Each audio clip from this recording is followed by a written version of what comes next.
Hello everyone, my name is Randy Nguyen, and we will be discussing Epclusa, which is a combination of sofosbuvir and valproatovir.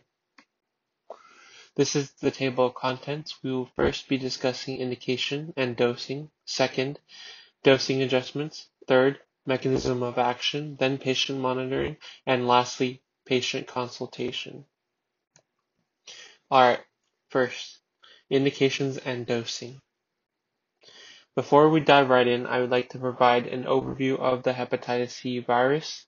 It contains 6 different genotypes. However, genotype 1 accounts for 3/4 of hep C infections, and treatment choices vary by disease state. But there are therapies that are pangenotypic, such as the one we are discussing today, Epclusa. Moving on to indications, we have different criteria treating the same indication of hepatitis C. For treatment-naive patients without cirrhosis or compensated cirrhosis, the dose will be 1 tablet by mouth daily for 12 weeks. The exception, however, is genotype 3 patients with compensated cirrhosis and NS5A resistant associated substitutions in Y93H for valproatovir, which requires co-administration of ribavirin. Valproatovir acts on NS5A, however, in resistant associated substitutions, there is a reduction in efficacy of the valproatovir that may compromise treatment. Thus, the co-administration of ribavirin during treatment is required. The mechanism of action of ribavirin will be discussed later in this video. Next, we have decompensated cirrhosis. The dose is 1 tablet by mouth daily with ribavirin for 12 weeks. However, if the patient is ineligible for ribavirin, whether it may be due to allergies or creatinine clearance being less than 50 milliliters per minute, or etc., Epclusa will be taken alone for a duration of 24 weeks. On the bottom, for patients with decompensated cirrhosis with treatment failure using prior sofosbuvir or other NS5A inhibitor, treatment will be 1 tablet by mouth daily with ribavirin for a duration of 24 weeks. Moving on, we will be discussing Epclusa dosing in post-kidney and liver transplant. First being post-kidney transplant. If the patient is treatment naive and has used a non-direct acting antiviral prior without cirrhosis or with compensated cirrhosis, treatment will be 1 tablet by mouth daily for 12 weeks. Lastly, post-liver transplant. If the patient is treatment naive and has used a non-direct acting antiviral prior without cirrhosis or has compensated cirrhosis, treatment will be 1 tablet by mouth daily for 12 weeks. If the patient has decompensated cirrhosis and are treatment naive, treatment will be 1 tablet by mouth daily with ribavirin for 12 weeks.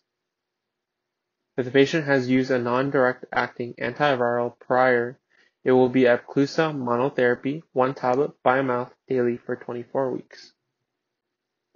Next, we will be discussing dosing adjustments.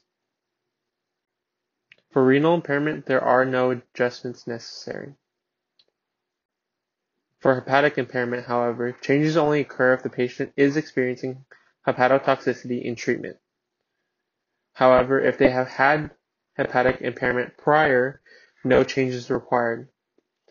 If the patient is experiencing hepatotoxicity with less than 10-fold increase in ALT and asymptomatic, it is required to test LFTs every 2 weeks.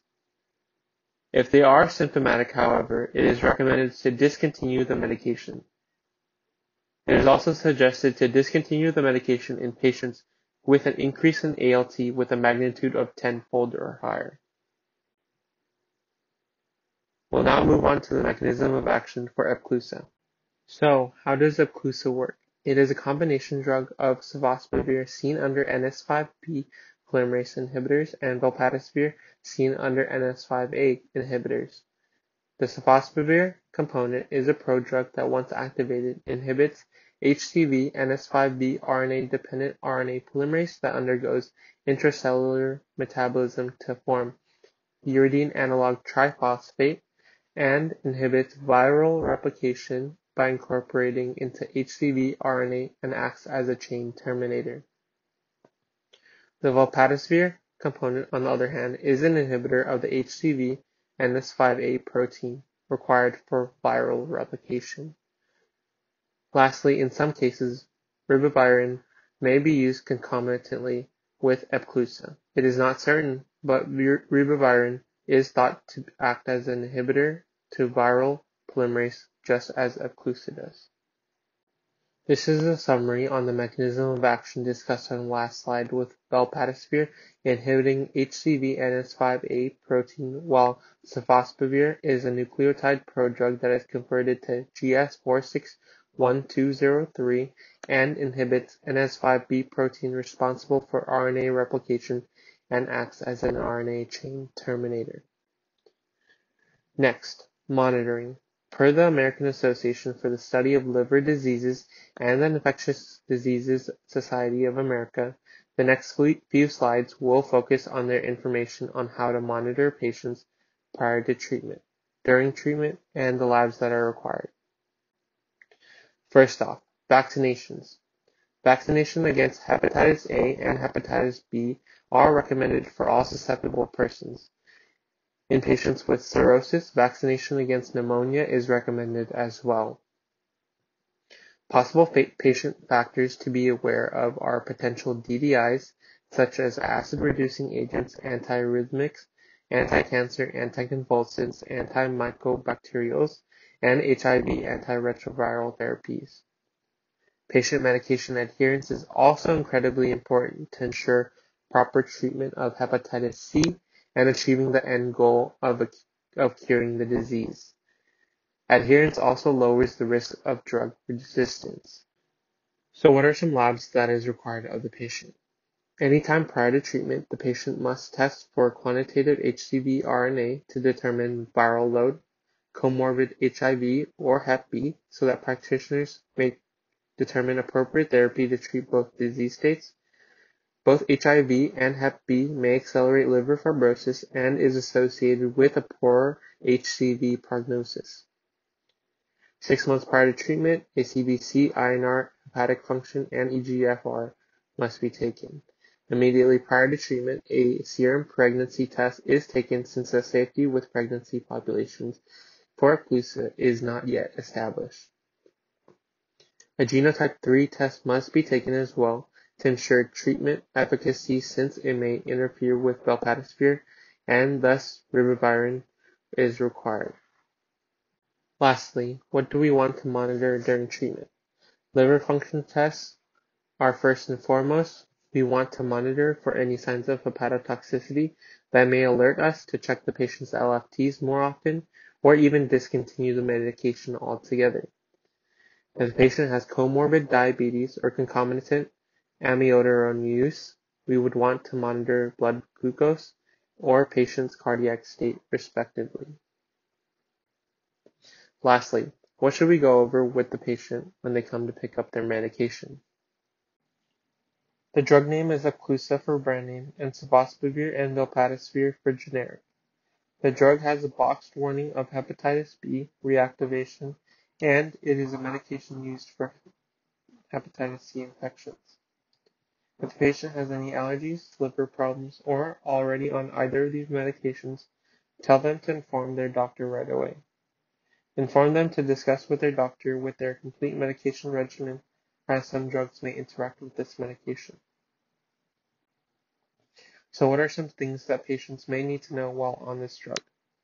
Inform them to consult any healthcare practitioner that they are using Epclusa, concurrent amiodarone use, or pregnancy due to lack of safety data and possible drug interactions. Inform them to complete all lab work as requested by the doctor to ensure they are properly being treated.